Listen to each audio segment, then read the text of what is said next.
Yes. Can you hear me, Bernetta?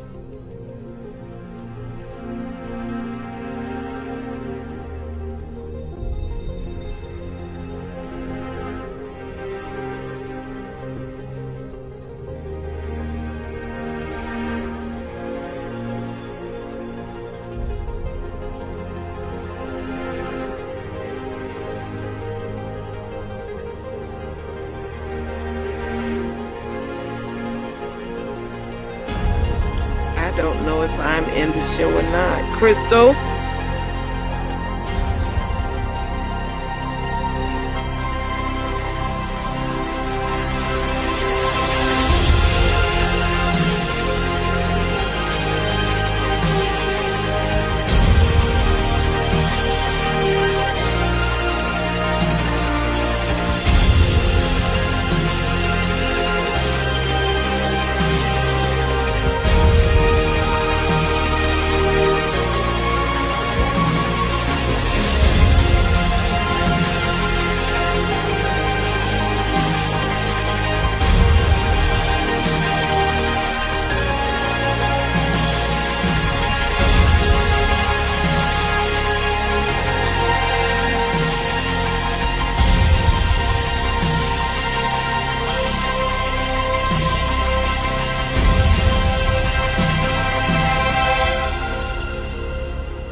I don't know.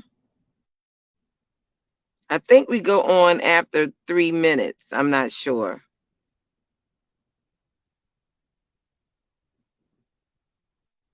Okay. I don't know if we are on or not. But if we are, hello, Savannah. Savannah. How are you all doing? Alderwoman Lanier, you there?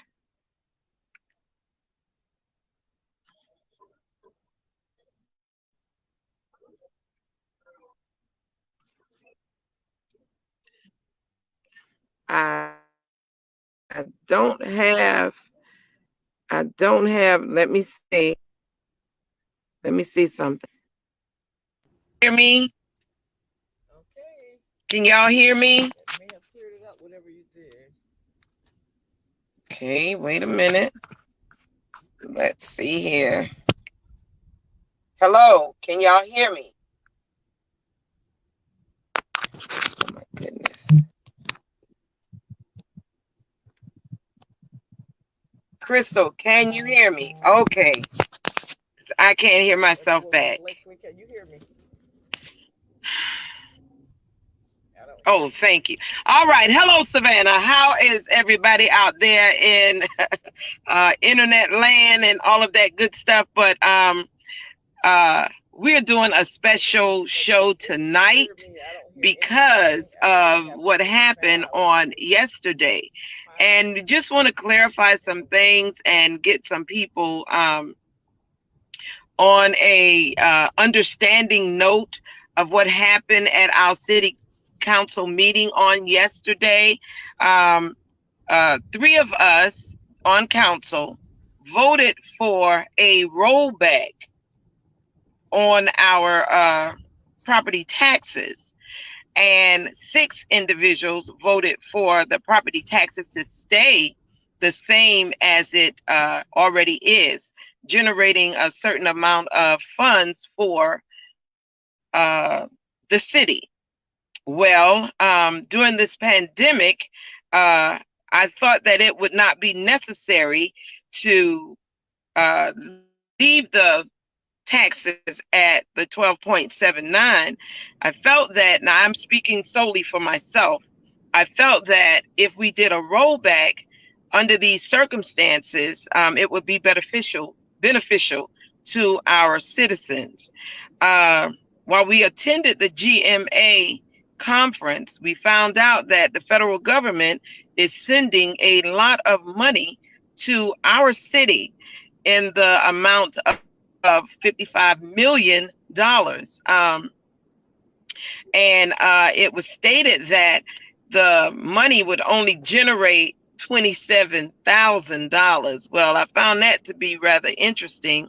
I know that banks aren't giving a whole lot of interest, but I know on $27 million, you're gonna get more, in my opinion, than some $27,000. But anyway, uh, I personally decided to vote against that tax increase, because if the point is, if your property value increases, that means that your taxes will increase as well. So the ones I believe that it would adversely affect would be our renters. And now, if a person has a property and the property is valued at $1,000, and the valuation goes up to I'm sorry, the property is valued at $100,000, and it goes up to, say for instance, uh, $1,200,000, then that means what? If that person is renting that apartment complex or renting that house or whatever, that amount, that extra amount is going to go towards the renter's rent. So that is one of the reasons why I voted for a rollback in this pandemic. We're supposed to be looking out for the constituents, and I felt that we could pull monies from someplace else in the coffers of our finances in the city to give our employees, because we do stuff for everybody else, but we could find a way to make it happen for the employees. Alderwoman Lanier, Yes, could you hear me now? I hear you well. Great. Okay, so yes, thank you. I was asked to appear to explain the vote for the rollback.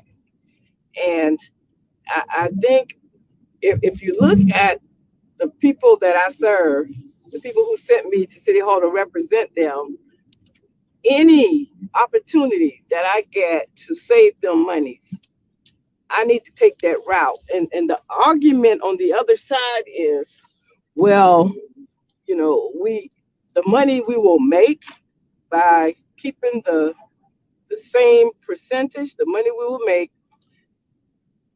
it will be worth it would be worth the increase. And I beg to differ. In the first district, I get these calls continuously on service issues, on drainage, on trash, on overgrowth, on hanging trees. And I have difficulty uh, when the constituents, after months of putting in service requests and bringing their problems to my attention, when we still have difficulty getting these services, taking care of these service requests.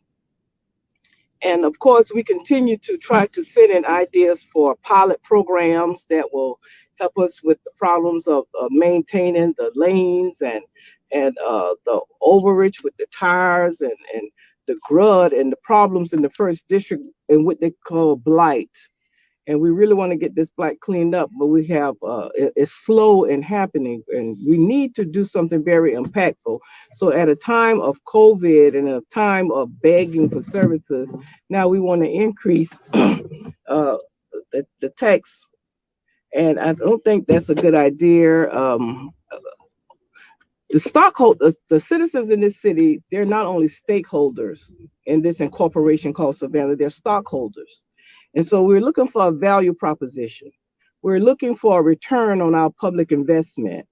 And when we have can't really justify the increase, and then when people call me and ask, "Are you going to vote to increase our taxes?" and for me to try to explain to them, well, it's not really an increase, it's technically a thing. I'm not going to try to do that.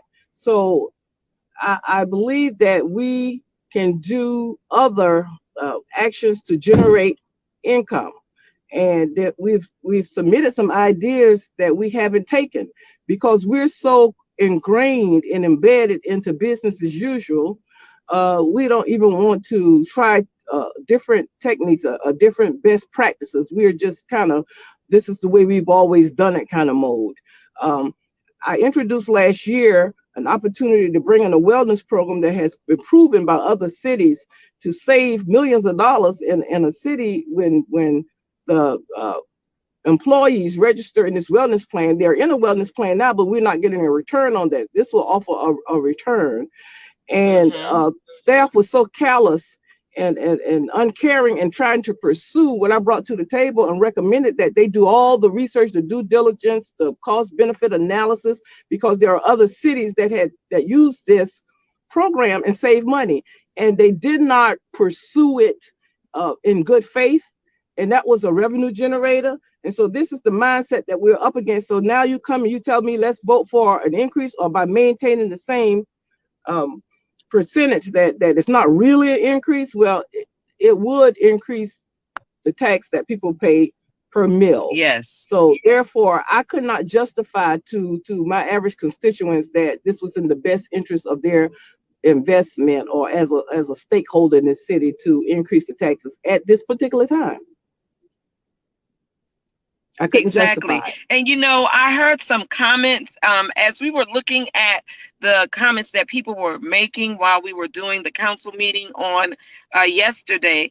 I read some comments where the folk were saying that the citizens that came down there to the chambers, to City Hall, to voice their opinions about the increase. People in the community are saying that we coerce these people to come down there. That is so far from the truth. I just want the public to know that we had no idea, at least I had no idea, that those people that are, a lot of them are Trump supporters, was going to be down there. And I want people to know that, the government is supposed to be transparent. You have a right to come to City Hall to voice your opinions about anything that involves you as a citizen in our beautiful city. So for all of those that say that we coerce these people to come down and speak against council and all of that kind of stuff, that is so very, very far from the Well, I'm truth. glad you That's mentioned that. very far from the truth. That is nothing that we did. These people, you know what, I have to say this. Our government has been run so non-transparent for so many years that now here we are as elected officials engaging the citizens, having conversations with them, uh, making them aware of what's really going on, letting them know that this is your government. You have a right to have open, transparent, and fair government. And I'm so glad and I'm so thankful that people are actually getting engaged, getting involved, and paying attention to what is happening. And yesterday was a prime example that they want their voices heard. And people are paying attention. That's But all let I me got say to say. this. People are actually paying attention Absolutely. and, speaking up and speaking out. And I also want to say that last year, we all voted for a rollback. We all voted for a rollback. But now here it is this year when we are in the midst of a pandemic, another Delta variant, one more supposedly deadlier than the COVID-19. I guess that's a part of the COVID-19. I can't see us wanting to uh, keep it as the same as it was, as opposed to rolling it back. You got any comments on that, Alderwoman Lanier? Well, let me say this. I'm glad you mentioned those people that came down because I didn't know those people, but I knew one person, the young man with the gas mask on. I know his Oh name is yeah, Ben. protocol. Yeah, I know he's a Trump supporter, but I had no idea he was coming down. I hadn't spoken to him in months and months, hadn't seen him in months, but they have a right to come. So that's not accurate or Right. it's not true. So none of us have monopoly on the truth. So that wasn't true that I asked knew anyone was coming. And I'm okay, with that. I don't know those people, but I was proud of them to come I was and very represent proud of them and and speak so out, glad that as they citizens, engaged themselves that they were in the citizens. political process. But let me also say this about the millage rate. Uh, so we did all vote to, after extensive argument and maybe some public almost humiliation, we all ended up voting to roll back the millage rate on last year. And it's the same argument this year because we're not done with this pandemic. We haven't recovered financially from the pandemic. We're suffering economically from the pandemic. The federal government is assisting us, even the city, with funding because of the impact from the pandemic. So if the city is impacted negatively financially, of course people are. So why would we put any Exactly. extra burden, financial burden on our citizens? This city would not go under if we rolled it back. Now, the tax millage rate, of course, is or what we set it at should be based on the tax digest. So if the Mhm. tax digest is estimated to be a particular amount, and the millage rate should represent that, so we could bring in that amount.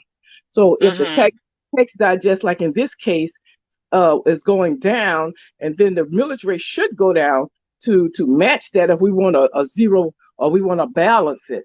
But if we leave it the same and the tax digest went down, then that difference is an increase. So why are we taking money Yes. from our citizens in a time of financial upheaval and the time of a pandemic? So it's even showing good faith. And if we were to do the rollback, to balance the tax digest, it's in good faith that we do that. And for a person who represent a district with as much poverty and the racial wealth gap and Mhm. people of that nature in the first district, then why would I'm not representing them if I go and vote a tax increase on those same people? Who am I Exactly. representing? Who am I? So I think that I know I'm creative enough to work with people who are much smarter to come up with solutions and other revenue generators. We haven't even tried really hard to do that. And I thought that's what we were trying to do, business a little differently and bring in some innovation and make sure that our attorney keep us focused in the right area of public affairs. So this is what I'm trying to do. I told the attorney last year when I met with him, shortly after we got elected, I told him, want to introduce myself, what I do. I told him about Ivory Bay, the nonprofit that I founded in 2005 and that I had rotated off as being the chair Mhm. and CEO, and we had someone else on and what we do. And I told him in the first district, our stuff had been left on the table. We have Yes. not come to the table and get what the fair share was for the first district, and I came to get it all. I told him his job is to keep me from going across the line, but if the goodies up near the line, I'm going near the line. I'm a total line. I'm going up in the corner. I'm going up in the crack. I want it all for the first Yes. district. Listen now, I don't want the second district on. I don't want the second district on the cross MLK. I don't want the fifth district across 50 Drive. But everything coming to the first district, I want it, and I'm going for it. That's I'm right. going up That's to right. that And I line. have to admit, you have been fighting hard, very hard, to make sure that the first district is actually represented. And I commend you, and I'm gonna be right there to help you fight to get the things that the Absolutely. first district needs, that the whole city as a whole needs. And I just want to say this. Um, the housing market in Savannah is horrible right now. The prices are going through the roof and everything is going up. So that means that eventually our our renters, our renters will see an increase. Our homeowners will see an increase in property taxes. Mr. All Hall, right. how are you? I'm good. I just had a couple of questions that I wanted to ask you. Bernetta, you know you're all the way dark. I wanted to let you know that we can't see you at all. So you need to get in some light if you want to be seen. Um, and I want to ask both of y'all, what is the problem that the people don't see that you all are fighting for them every single time on every issue? And, You know and, what I and, think the problem is, Mr. Hall? We've been so used to not being involved, not getting engaged. I heard a person said to me the other day, say, you know what? You talk too much. You tell all the business. And I'm like, I tell all the business because uh that's what y'all put me in the seat to do. correct. You put me there to be transparent. Government is supposed to be transparent. So they're not used to it. It's like in Savannah, the mindset of some people is just not let them do whatever they want to do, and we're going to be all right with it. And it has been that way for years.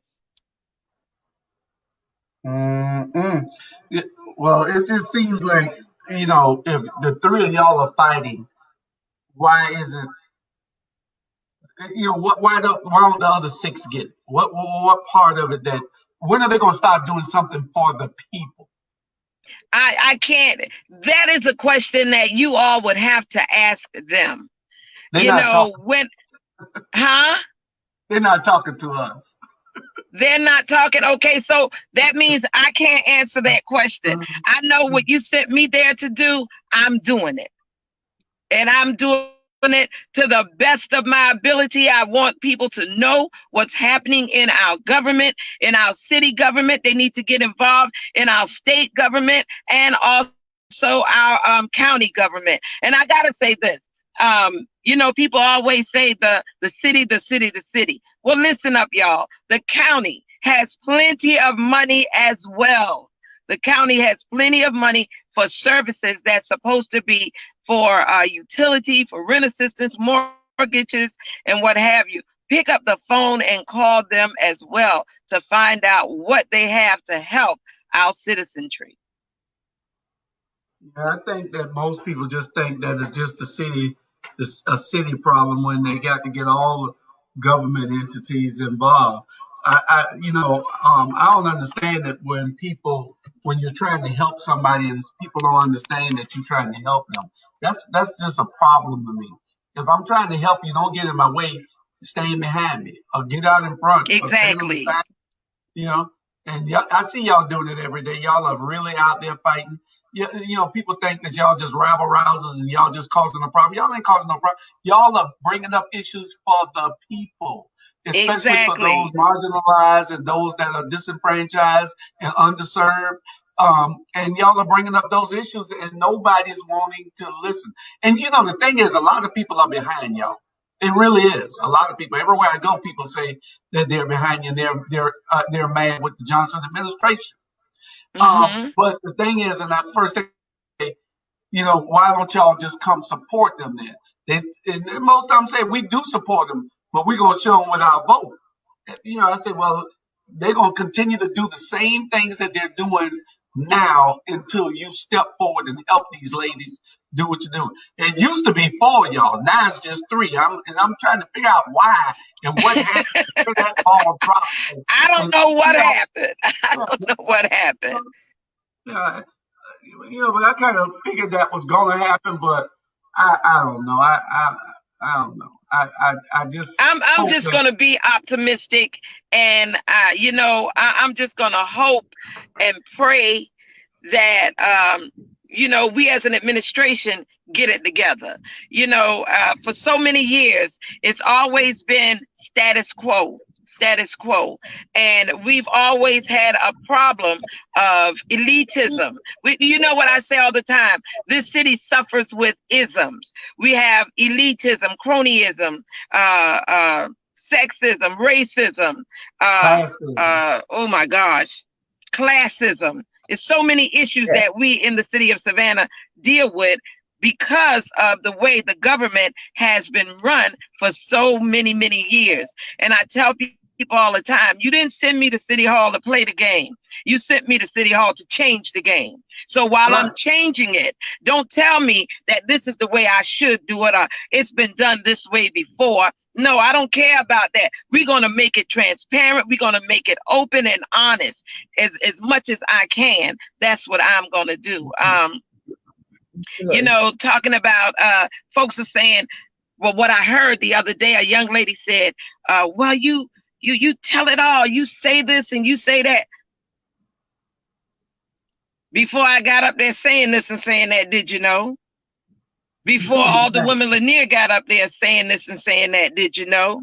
Before all the women Keisha Gibson Carter got up there and started saying this and saying that, did you know? No, you did not. And we had two individuals that had been there, but they weren't saying half of the stuff that we're saying, and they're still not saying it. This is a I said it moment. you know, It's almost. I, Oh, go ahead. Go ahead. I'm not interested at all in business as usual, because if I were, and then the first district will continue to get nothing, because that's what we have been getting, nothing. We have not had anyone fighting and advocating and championing any projects that will really benefit the people of the first district. Now, we got so much work to do with that arena. I wish I could get everybody to focus on the fact that this intent, the intent of the Canal District, the intent of the arena was to bring an investment to the west side, an area that had been underinvested in for generations. And so therefore, the people, another generation, lobbied to get that investment here, and it came in the form of that arena. Now, two things need to happen. We do need that capital project, that big public works project. We do need to invest that 165 million. And actually, I don't even think that will be bringing us to parity in the monies that we haven't received through the years. So therefore, it's our time. It's past our time. So that investment needs to be accompanied with policies that ensure that benefits go back to the community, and that's not in place.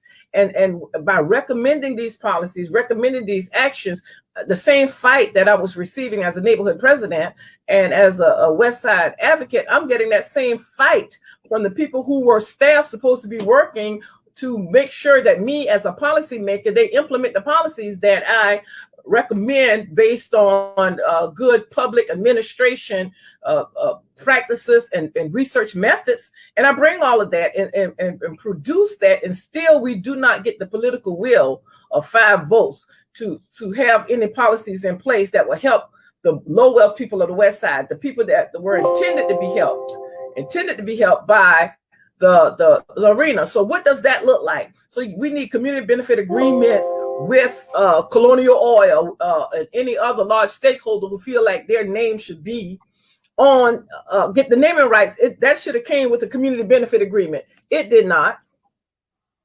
So my battery, let me make sure this battery is in.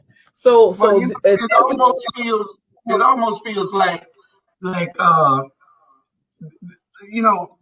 people, when they see what you're trying to do and it's for their benefit, that they should be behind you. They should be lining up behind you to fight, because the only thing that these people understand down at City Hall is numbers. They understand power. Yeah. They understand that. So, and it's almost like y'all are Harriet Tubman and Nat Turner and Journal Truth, and Fannie Lou Hamer, Sojourner Truth, Martin Luther King, Malcolm X. Yeah, and it's almost like these people don't understand that slavery is over. They don't want you to help them. They don't want to be free. And that's the mindset. For lack of another analogy, that's the one I came up with. But just take the mindset. Here's somebody helping me Shouldn't I jump in and help them fight the bully that was beating me down for all these years? Now here's somebody who's gonna fight them. I should be behind them. Let me say this, Mr. Hall. If you think about 16, 20 years in office, think about that. So the young people now who are in their early 40s, early 30s, and in their 20s, they were either being born 10 years old, 15 years old, or 20 years old. Now that's the age when most people become politically aware, maybe not involved, but aware. So based on that, the young people in this town, 40s and under, they know certain faces been there most of their lives. So if you see somebody with that type of longevity, then you have to assume that this is what leadership looks like. Now they're old enough to start understanding issues and start understanding voting and ramifications and the numbers of politics. Politics is important. I hate to hear people say, I'm not a politician or I don't like politics, because politics govern every part of our lives. It governs where our collective money goes. Politics direct that. Say it was a big fire hose and all of our money was being shot out of this fire hose. Well, politics direct where we aim that hose, whether it's at something going to benefit your child's sports and recreation or benefit housing programs where your relatives and elderly neighbors could get their housing. So we all have to be astute in politics and understand chess. Learn how to play chess. That's one of the best things you can do. Strategize ourselves into this situation. Now, what I'm telling the leadership in the first district, the presidents of the first district, especially in the Greater West Side, even all the way out to the Highlands, I'm working to empower these citizens to have their own power, to recognize and know how to use their power. So no longer will politicians promise us anything. No longer will mayors and city managers promise. We want it in writing.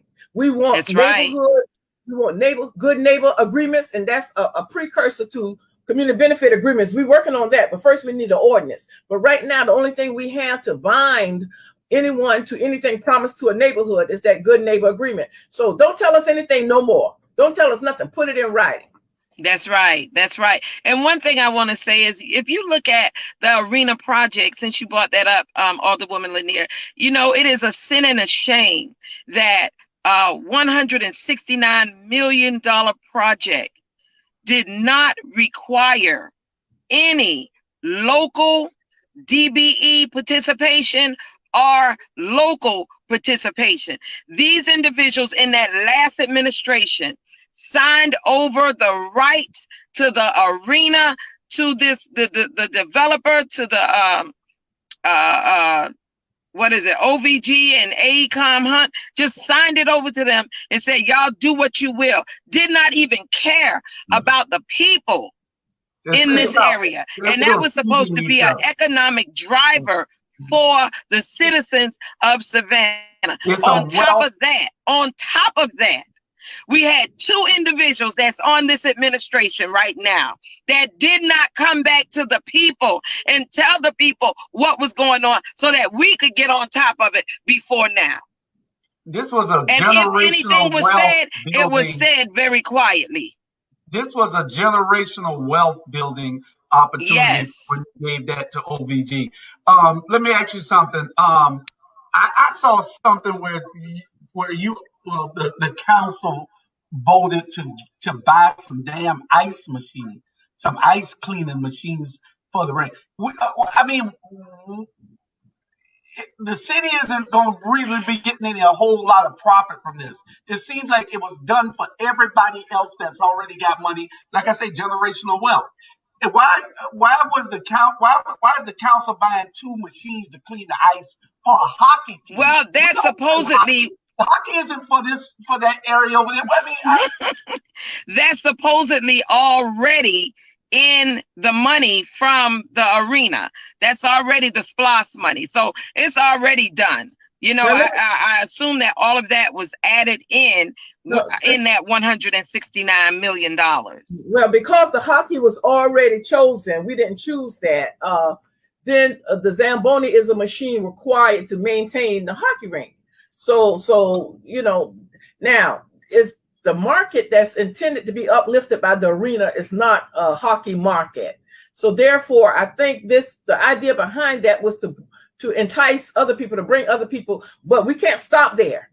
and I'm tired of being against so much. Let's be for some things. Let's get a minor league or D League basketball team, and I bet you it will be sold out each and every time Mm-hmm. that plays. So these are the kind of things that I want to advocate for going forward.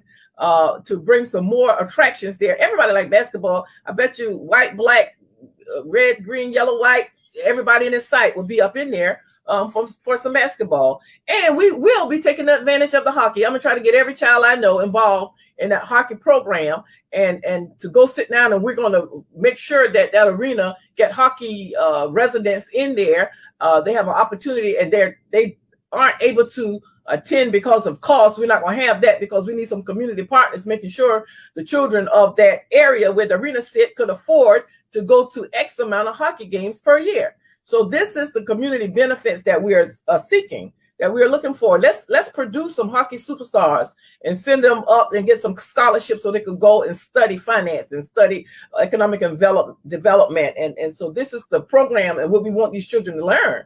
So That'd be good, Alderwoman. That would be good if we could get the kids to participate in something. But I still don't think that was what was needed there. And like you said, I like the basketball idea better because you have more people participating, more of us participating. But I was in a meeting, and one of the things that we discussed today was that. They're probably going to be redrawing the lines, and they're going to cut your district at Styles Avenue, and the arena won't even be in your area anymore. Well, I know they don't want me being the voice over the arena, but it's intended for the people I serve. So we might have to go to court on that one because that economic driver was put there, and it's going to be cut away from the people it was intended to serve, and it's in the opportunity zone. So you're going to cut the opportunity zone away from the area that designated, that qualified, that made it qualify. The people who live in those neighborhoods made that area qualify to be an opportunity zone. So how are you going to cut the opportunity zone out of their district? So I hope our representatives are at the table making sure that the economic development that was intended for the people don't get cut out of the people's district. They don't want to take the throat. So like Alderwoman Blakely said, that the last council, they set no goals. Goals for DBEs and MWBEs is to help level the playing field, is to bring equity, is to make sure that we have participation. And so the last council required, they gave no goal. They set no goal for participation, and 0 out of $165 million. This council placed a 25% goal on the construction projects at this arena. So of course it's not equal to the population right now. It's not population driven or represented, because we do have to work with the programs to build more capacity. And I think we're moving in that direction right now with working with the unions. And right now I'm working with a group of people who is we're planning on building a youth empowerment center with trades and training and music and technology in West Savannah.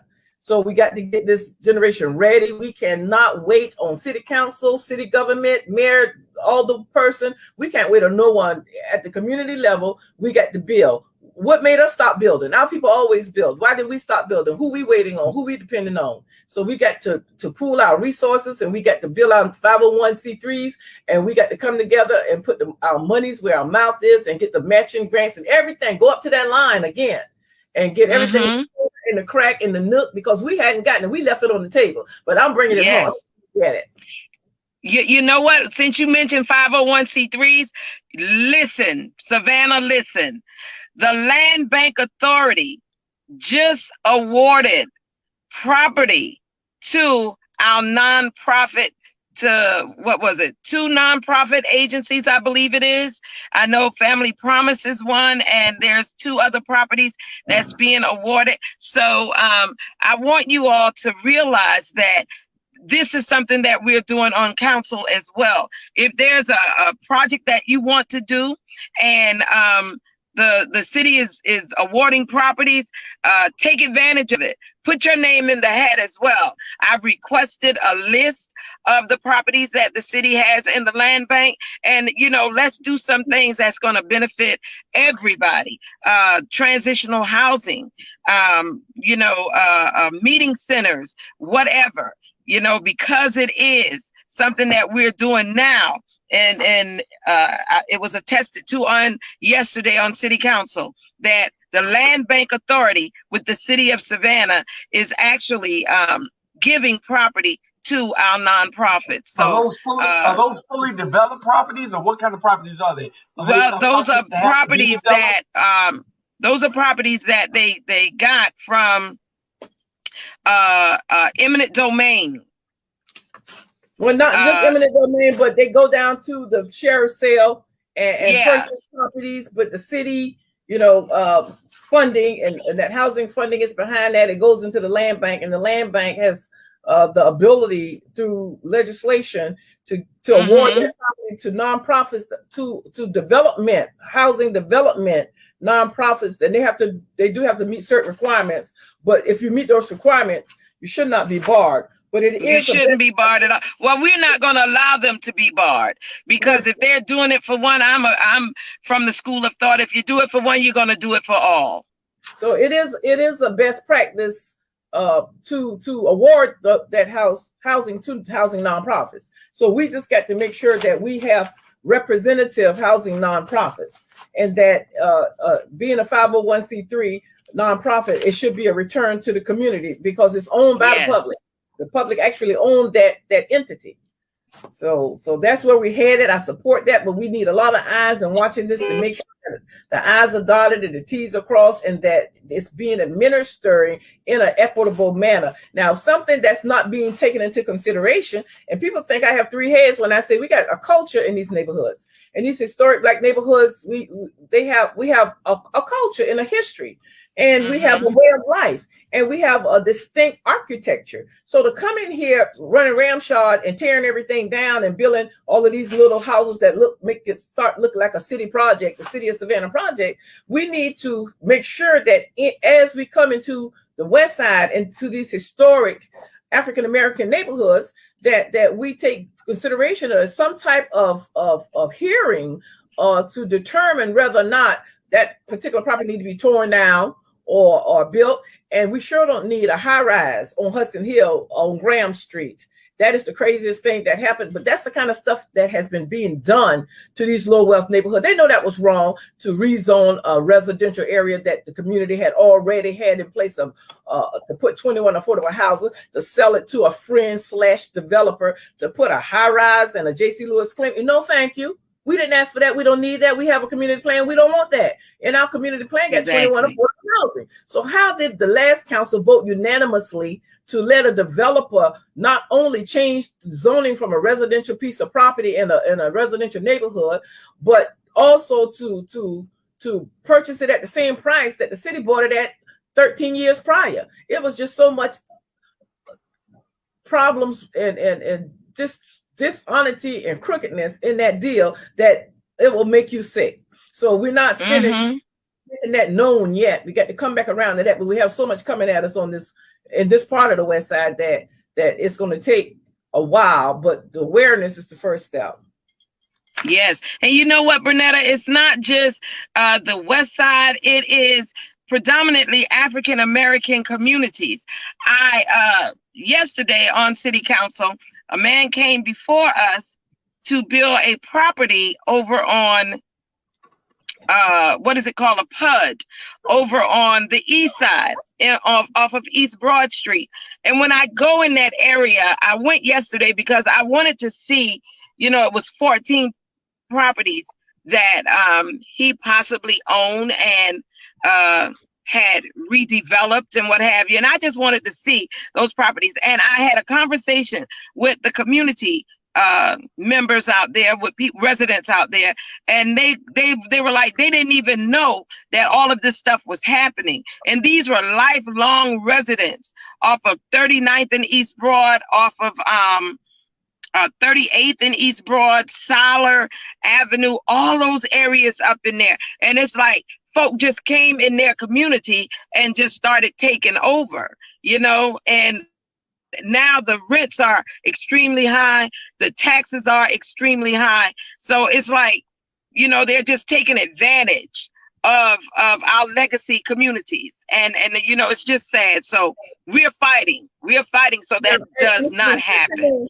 I know it's just not the West Side, but we've been fighting these the old Savannah River plantations over here, and we saw it happening to the East Side and knew that it was coming. That's why we formulated Ivory Bay Community Development Corporation, because late brother Curtis Cooper, myself, Pam Oglesby, we said that, look, because I was a young administrator, a public administrator at the time, and I was working in engineering and public works, and I saw these plans pointed towards my community. Although they were 10 and 15 and 20 years down the line, I had to come back and blow the whistle, blow the horn, and say, look, this is coming. So we need to formulate something that will build an alliance for us. So when they come over that Bay Street Viaduct, when they come up Gwinnett Street, we'll be standing arm in arm and say, look, we're in an alliance, and you got to talk to us before coming through here. We welcome growth and development, but we want smart growth and development. We demand policies to be in place that are anti-gentrification as far as forced displacement.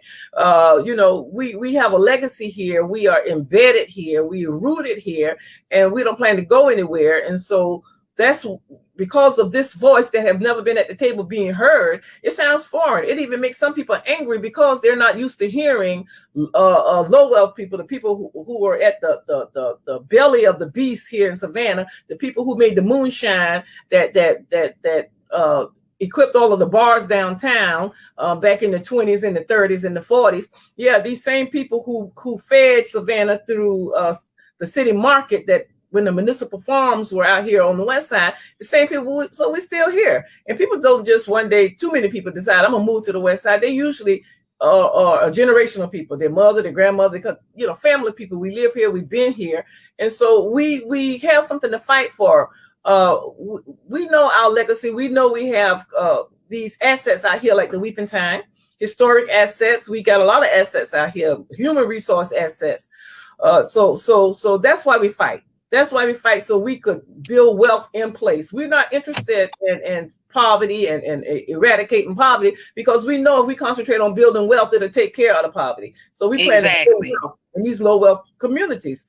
And it sounds so odd to some people, but I find, Mr. Hall, it's my generation that hear this and push back and oh my goodness, why don't you go someplace and sit down and hush?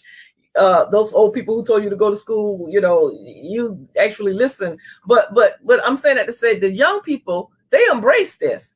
They hear this talk about building wealth, about building legacy, about the possibilities of staying right here and buying the block and buying our communities, and they believe it, and they're doing things. They're not waiting on us. They're doing things, but we have to leave a foundation that is so solid that our young people could continue to stand upon it and build, get up on it and build. And yeah, I advocate hard for the first district, and especially the West Side portion of the first district, because this is my legacy. This is a fourth generation resident. My great grandmother, Cordy Butler, lived in Frogtown and walked to West Savannah every day to Cummins Street to her daughter's house, and so West Savannah, Frogtown, Hudson Hill, where my dad born and raised, his mother lived here. Friendship Church, 5 doors from my house, was built in 1890. We have a history out here. The worst thing could have happened was to allow that Salvation Army to bring the homeless shelter and those transitional houses there on that sacred piece of historic property.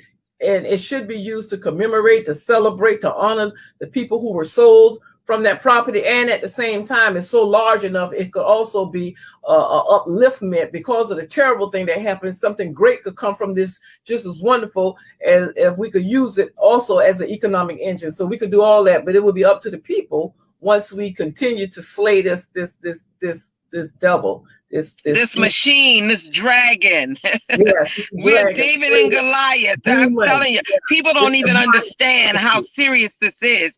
I tell people white supremacy is real. It's really real. We had the GMA conference over the last week over on Hutchinson Island at the Trade Center. And I got the history of when GMA was formed, and it was back in 1937.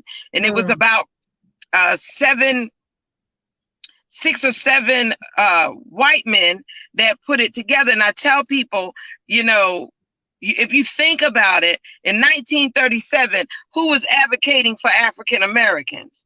Not too many people that I know of, except for the ones that we found in the history book. I'm talking, it wasn't a mass of people, and the ones that had control back then, they weren't advocating. So when I look at that and I go to a class, and the class is a lobbying 101 class, and in that class, they're teaching you how to not answer a constituent's question, I'm saying to myself, good Lord, this thing has been going on. Well, I know it was going on for many years, but this is a machine. This is something that was created way back when for us to not tell the truth to our people, to our constituents. And I don't give a doggone who you are, what your ethnicity is, what your race is, what your gender is. If you're poor or if you're middle class, then it's a system in place to keep you poor and to keep you at a middle class in the city of Savannah, Georgia. Absolutely. Alderwoman Gibson Carter has joined us on she's in a bad area, so she I don't know whether she's gonna come on audio, but Alderwoman, can you hear us? I can hear you. Hello, Savannah, and hello, ATR. Mr. Hall, I'm gonna need you to be a little bit excited when you introduce me, sir. You sound tired. You sound. I know you're upset with me. But it's gonna be okay. We're gonna make it. It's all love. It's all Okay. love. Y'all know I love Port Wentworth, y'all have your hands full because Yes. Hall is a taskmaster. He doesn't play the radio when it comes to scheduling, time, events, and activities. He is on the money, and we appreciate it. We're here for it all. We're here for it all. Thank you. So listen, I'm sure my intrepid colleagues, Alderwoman Post 1 and Alderwoman D1, I like to affectionately call them. You all, have you told the line? Did you give it to the people plain and straight? Are we good? Are we good? Oh, we told them, but you can tell them as well. Well, Mr. Hall wanted us on tonight to talk about the millage rate and what led up to our decision to petition for a rollback. And I'm sure what I'm saying is consistent with what you've probably already stated. And that is that we were more inclined to be concerned about the citizens and not increase taxes and have them absorb expenses simply because of poor planning, wasteful spending, and overreaching of our government. We're talking $1.9 million is essentially what this 12.79 millage rate will yield, as it will increase people's taxes whose assessed value increase. And so I stated to someone the other day, we trip over $1.9 million going in and out of City Hall every meeting. And so to be disingenuous, Mr. Edward Moody of WSAV, I appreciate your correcting my word choice, sir, but that is definitely evidence of your bias reporting and your ominous against me. So we're good for it all. I had to get that little plug in. But what we are challenging status quo, we are challenging business as usual, and we are aligning ourselves with what the electorate voted for in 2019. Probably in the history, never in the history of coastal region politics, Savannah politics, Georgia politics, did we experience an entire council being voted out and a nearly brand new council being voted in. That was the largest indictment of our political system in our municipality.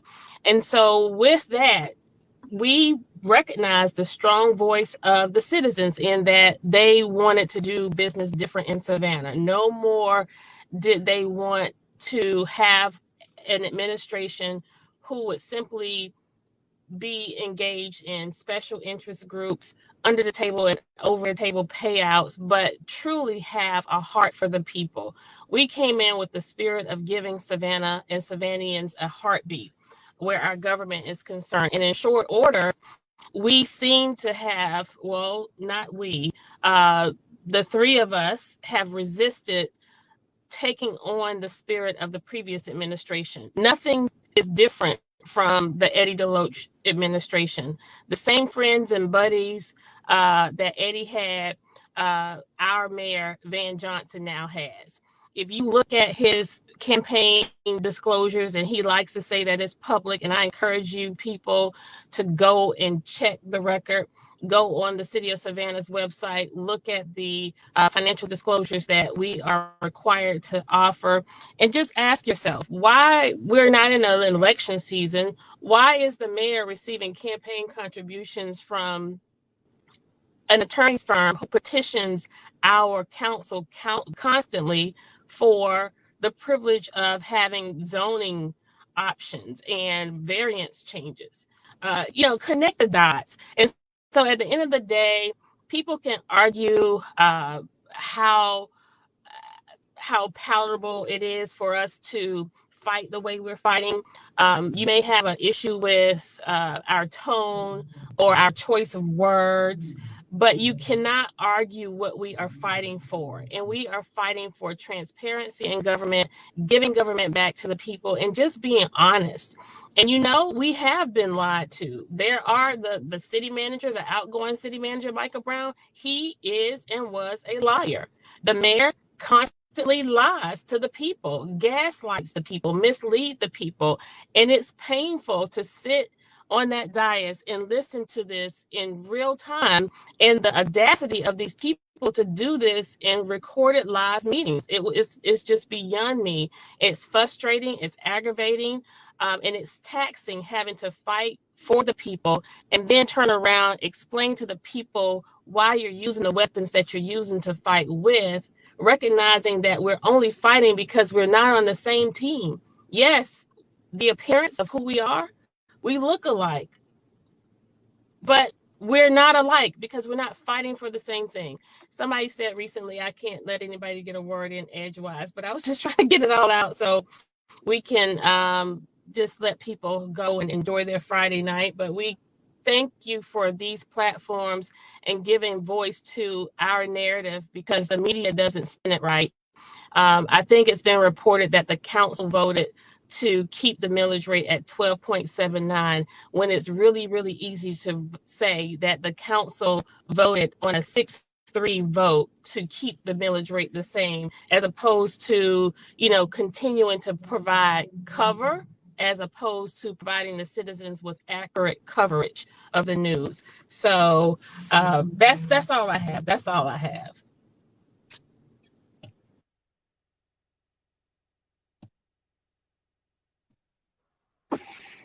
See, that's why I kept talking, because nobody else is saying anything. We talked out. We've been talking for an hour. Yeah, so what we have to do is get the people rallying behind you, ladies. That's what I think is going to happen. People have to stop. They have to wake up and see that it's time that they get involved and get engaged. And y'all are there. I commend all three of y'all. Y'all fight every day. And people got to look and say, well, if there's a lot of confusion on there, what is the confusion about? Who's trying to help me and who's trying to hurt me? Or who's trying to make sure that I just remain in the dark? And that's all they got to do. Ask yourself those questions, and you'll see who fights for you. Mr. Hogg, can I put out a plea? And I'm asking the public, I'm asking for help. It doesn't matter where you live at. I took a course this weekend on entrepreneurism in cities, and it's so much going on. Just take a look at some of the little rural cities, and a lot is being invested. And we knew this was a trend many years ago, and we lobbied so hard to get an entrepreneur center on the west side, that is also a community market. That's the concept. That's the concept that we came up with Ivory Bay. That's the concept Brother Curtis Cooper and I fought so hard to get into as arena committee members, to get it into the Canal District Plan. We knew that the arena by itself is not an end all in helping to uplift this area out of poverty. But if we got that city market, that community market, that is also an entrepreneur center, and we could guide our young people on the west side into that, to take these classes, to get into this program that will allow them to have incubator space in the market and throughout the Canal District and on the west side. We had a model that we sold to the planners of the plan, and we got fought so hardly by people on council now and staff members. But once it was accepted, if they looked at it and realized what it could be, then all of a sudden it's in the plan that they started pushing those people who brought it to the table away from the table as usual. They didn't want to hear anything from me about it, anything from Brother Cooper there. And now the plan is in place, and it's taken off. A lot of plans being made. They're meeting on it. No one representing our community is there. It should be some of us who brought it at the table involved, our organization, and we're being pushed away from the table. We need that entrepreneur center. We need that market. And it's not intended to be a revenue generator, but it is intended to be sustainable and take care of itself, and we could fashion it to do that. But not only will it help the people of the west side, but it will help any young student at any university and young people throughout this city. It will be a wonderful addition to the Canal District that keep the local people attached to it and not just I'm asking for your help and in many ways. Attend those meetings, get involved, call the city manager's office and find out how we could make sure that this is a community asset. This city market / entrepreneur center is an asset. We need it. We need it if we're really talking about uplifting this area. We can't let them take this away from us. Thank you. All right. Alderwoman Blakely.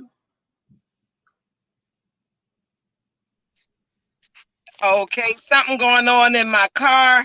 I don't know if y'all can hear it or not, but I'm trying to put it on the speaker.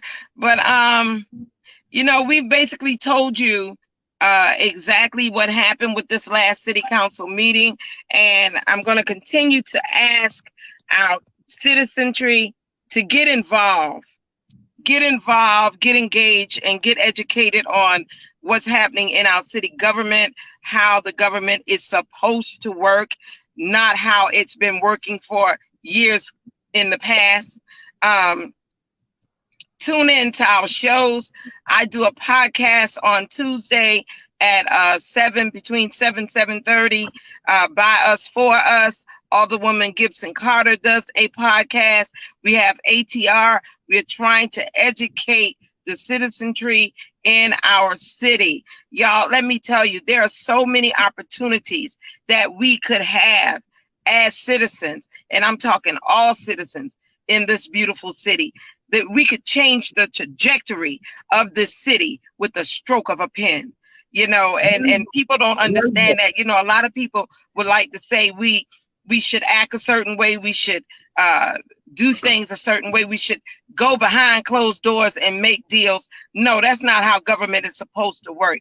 We're not supposed to be going behind closed doors. We are by the people and for the people, and we should be in front of the people when we are making certain decisions. The only thing you do behind closed doors is when you talk about personnel and you talk about real estate. Everything else should be upfront and transparent. And that's what we are trying to give our citizenry here in the beautiful city of Savannah, Georgia.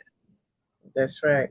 So, Brother Hall, can I share one thing with your viewers, please? And looking at your local government, if you live in the city of Savannah, if you live in the city, you voted for 4 people on council. You voted for your district alderman, alderwoman. You voted for both of the at-large who run citywide, and you voted for the mayor that is also a citywide position. So that's 4 people. Everyone votes for 4 people. 4 people should represent your interests. But it takes 5 to pass any measure. So that district person should be able to depend on the support of the 2 at-large and the mayor. So therefore, those 4 votes should be for the best interest in the majority of that district, or the work is being done by basically the older person, and they're going to bring the information, the facts. They're going to organize with the help from the at-large. So now you got 4 people should be supporting you, and you should be able to bring one more. If the measure is that important to the district and you did your work, you should be able to pick up one more. In my instance, so say I am the older person in the district. Here's Miss Keisha and Alicia at large. So Estella votes with us in many instances, but it's one vote that we're not getting. So to get that 5, we need the mayor, the 2 at large, your district person, and one more person. Normally, we actually we need 2 because if we just needed 1, Dr. Shabazz proved that she drew the line and became their 6th vote. So it's no longer 5-4. 6-3 is the new 5-4. So, someone once said there are no permanent friends and no permanent enemies in politics. But when it comes to friendship and politics, it should not be about politicians. It should be about the people. It should be about the people. We are here at these tables working, not so much negotiating, building consensus, collaborating, and networking when it comes to issues related to poverty, crime, basic needs for our neighborhoods. What do you have to bargain? How do you bargain and build consensus for poverty reduction? How do you network when it comes to reducing crime? You don't. You just do it. You just do it. I don't have friends who are developers and contractors, so I'm not trying to shuck and jive, wheel and deal, and hobnob with politicians. I'm not interested in that. Remember, I'm not for sale. My whole goal, my sole goal, is to provide for the basic tenets of government and to give government back to the people, give them a voice, give them a choice, and be ethical in my doing, in my dealing. Yes. So, people are falling off the wagon like flies in this administration when it comes to what we stand for. But at the end of the day, people will see, it will be revealed, and we don't want to have to wait for another election season to vote people out. I keep saying this. What we need to do is hold folks accountable right now. We have $55 million dedicated to Savannah over the next 4 years. $56 million dedicated to Chatham County over the next 4 years. $95 million for the Board of Education. And the governor has millions more in his arsenal. It's time for Georgians and Savannahans to rise up and take their rightful place in government. Hold these people accountable. Engage in your neighborhood associations. Watch these city council meetings. Sign on to speak. Write letters to the council. Write letters to the mayor. Make us do what we said we were going to do.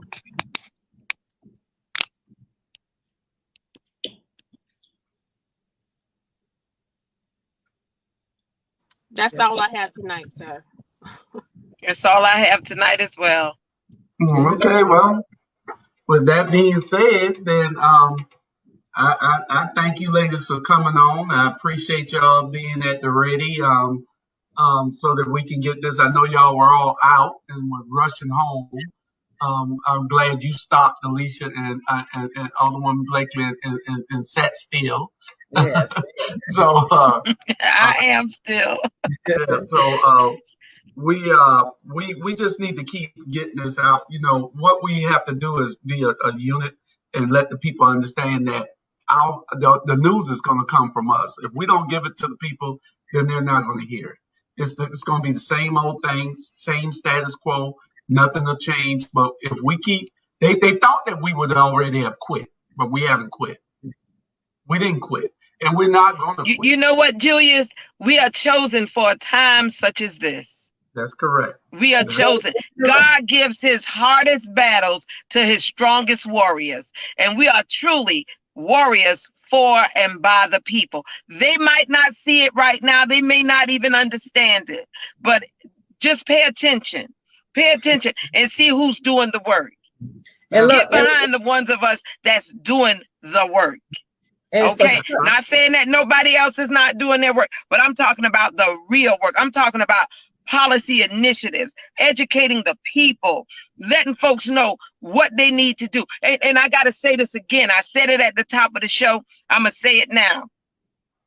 As I was looking at the comments on the council meeting on yesterday, because if you see me turning my head a lot, that's because I'm reading the comments as we are live with our council meeting. And it was said that myself, along with Alderwoman Gibson Carter and Alderwoman Lanier, orchestrated a group of people, some Trump supporters, to come down to City Hall and voice their opinions on the tax increase. I'm like, y'all have got to be, folk have got to be crazy to actually think that we did something like that. No, we did not. The people, the citizenry, people waking up, they're paying attention. They see what's going on and they want their voices heard. And that's why they came down there. Yes, I was surprised myself. I got bombarded walking out the door, folks was asking me questions that I could not answer. And I told them, go ask the mayor. Don't ask me, ask the mayor. Okay. And then one thing led to another, but just to set the record straight so that our citizens know this was not something that was orchestrated. These were people who were concerned that their taxes would be increased, and they came down to City Hall to voice their opinions. I just wanted that to be said again. And it's so interesting about that, Brother Hall, that those folks identified themselves as Trump, some of them as Trump supporters. And I was looking at those comments also, and I was thinking almost like, wow, they think we got that kind of power to bring these people. Yeah. I know we had nothing to do with that, but they were having this conversation like, oh, sure, of course they did. And I was like thinking, wow, they think we got that kind of power to do that. So it's almost kind of hilarious, and you have to laugh at this stuff. But yes. I speak wealth in low wealth areas. I speak businesses. I speak entrepreneur center. I speak community market. I speak a network of community gardens and everyone's eating. I speak new construction that's affordable where people can afford it with 10% of their income. And so I embrace this work and I speak it, and we could do this in this city right now and still be able to have someone who want a second job to clean a hotel room. So we got to move in those directions, and we need an immediate investment. We need a huge investment. We need a giant step. We need a very impactful investment. And if we cannot, you notice that they're having a problem with the workforce because people are just sick and tired of working for slave wages. And people realize during the pandemic and staying home that they have a life. People miss their families. People miss being with people. And so now that we're trying to open back up the economy and at the behest and threatening people's health, because I think we're a little premature in a lot of areas where we were during the height of tourist season. And now we've seen the ramification for that. And so now we're going to hurt the economy in the long run when we have to shut certain parts back down. But in the process, we should be working towards building that economy that people want to come back to, and we're trying to force that same that same old. We're trying to force the same practices. We're trying to force, but obviously there's a turn. We're pivoting, and the economy is changing, and people aren't shopping anymore in those shops as much, and people are online shopping, and people are still shopping, and people are working from home. Unfortunately, we got put the children back in harm's way in those classrooms, but all of this is related. All of this is connected as to why we got 26 plus or minus % of people in poverty in this rich port city. So we're not looking to do business as has been done in the last several administrations. We're looking to change the trajectory, to change the way we're doing business, so we conduct community business like corporate business. That's why I say as we go forward, we're going to document everything, and we're going to build agreements so we could work at that level, so we could pull those seats up to the table, so we could put out that leaf in the table and be at the table and not just settle for the crumbs. Okay. Alderwoman Gibson Carter, any last words before we go? I just wanted to say to what Alderwoman Blakely was referencing regarding the individuals who came into chambers. When it comes to local politics, particularly our Savannah municipality, our work really should be nonpartisan. We shouldn't even have to declare party affiliation, because when it comes to your drainage, your roads, infrastructure, crime, city services, none of that is Democrat or Republican. None of it is black or white. None of it is gender-based. These are pieces related to what we as human beings want as a free society and community. And we are also servants of people whose ideologies don't align themselves with ours. We are called to serve them just as well. And this came up with the city manager. How could we, Alicia Miller Blakely, Bernetta Bryant Lanier, Keisha Gibson Carter, we led the charge. We led the charge in getting Mr. Jay Melder here, because we did not relegate race or proximity with regard to location where that position was concerned. We were more concerned about moving Savannah in a direction she needs to go. We were more concerned about changing status quo politics and about making a difference when it comes to business as usual.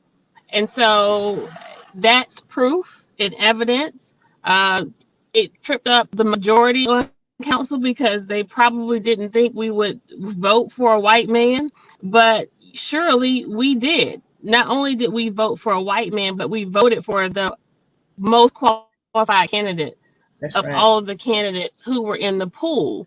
And so we again, I think the most important thing our citizens can do is engage. Don't rely on local media for the narratives related to what's happening in our community. Join your neighborhood associations. Every neighborhood almost in this city has a neighborhood association, or start a neighborhood association if you don't have one. Watch the local government channel or Facebook Live or the recorded archive meetings on Facebook or on YouTube. Get the information for yourself, and don't relegate everything to the city of Savannah. You also have county government.